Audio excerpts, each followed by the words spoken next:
আপোনালোকক মই দেখুৱাম গছ নহ'লে মানুহ নহয়, মানুহ নহ'লে গছ নহয়। এই কথাটো মই কিয় কৈছোঁ আহক আমি যদি গাড়ী চাইকেল চলাওঁ ৰবাৰ্টৰ দ্বাৰা ৰবাৰ্টৰ গছৰ পৰা টায়াৰ টিউব বনোৱা হয়। কেনেকৈ বনায় আমি অলপ দিশটো দেখুৱাই লওঁ।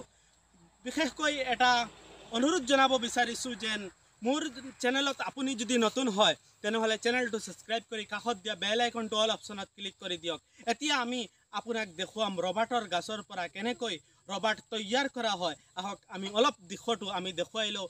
মই আহিছোঁ ডিমাপুৰ নকুটি কুয়াৰবাৰী বুলি এখন জাগা লোকেশ্যন আমি ইয়াৰ কৈছোঁ আৰু আপোনাক ৰবাৰ্টৰ গাছবিলাক দেখুৱাম। কেনেকৈ ৰবাৰ্টৰ গাছৰ সম্পূৰ্ণ দিশটো অলপ দেখুৱাই লওঁ আহক আমি।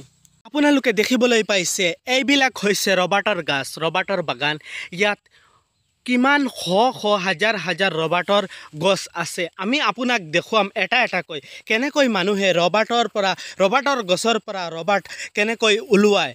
এয়া চাওক ৰাতিপুৱা তেওঁলোক আহি গছটো এনেকুৱা কাটি আমি আপোনাক দেখুৱাই আছোঁ এই গাছটো মেচিনেৰে কাটি তলত এটা বাকেট লগোৱাই দিয়া হয়। এই বাকেটত কেনেকৈ কহবিলাক পৰি সম্পূৰ্ণ ভৰি যায়। তাৰপিছত মানুহসকলে আহি ঘণ্টা 3 ঘণ্টা 4 ঘণ্টা পাছত আহি এই বাকেটটো তুলি লৈ তেওঁলোকৰ ঘৰত যায়।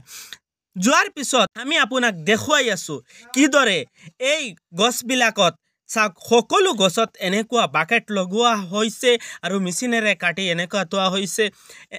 এইটো দি ৰবাৰ্ট আৱিষ্কাৰ কৰে কোম্পানীয়ে লৈ। আমি আপোনাক দেখুৱাই আছোঁ এইবিলাক হৈছে ৰবাৰ্টৰ গাছ। আপোনালোকে দেখিবলৈ পাইছে ইয়াতে শ হাজাৰ হাজাৰ ৰবাৰ্টৰ গাছ আৰু সকলো গছত এনেকুৱা এটা বাকেট লগোৱা আছে আৰু অলপ কাটি লৈ চাওক কেনেকৈ এনেকৈ অলপ কাটি এই বাকেটটো সম্পূৰ্ণকৈ বঢ়ি যোৱাৰ পিছতে তেওঁলোক আহি লৈ যায়।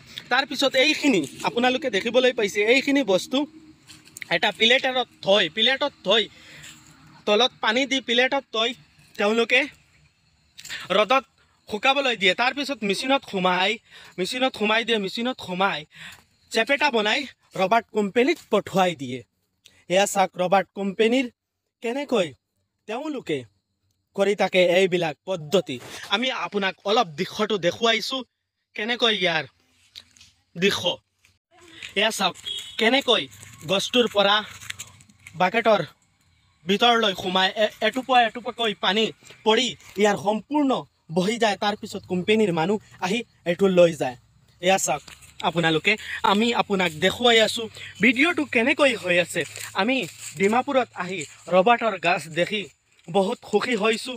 বিশেষকৈ আপোনালোকৰ কেনেকৈ লাগিছে কমেণ্ট বক্সত কমেণ্ট কৰি জনাব আৰু ভাল লাগিলে বেছিকৈ শ্বেয়াৰ কৰি দিব। ধন্যবাদ আপোনালোক।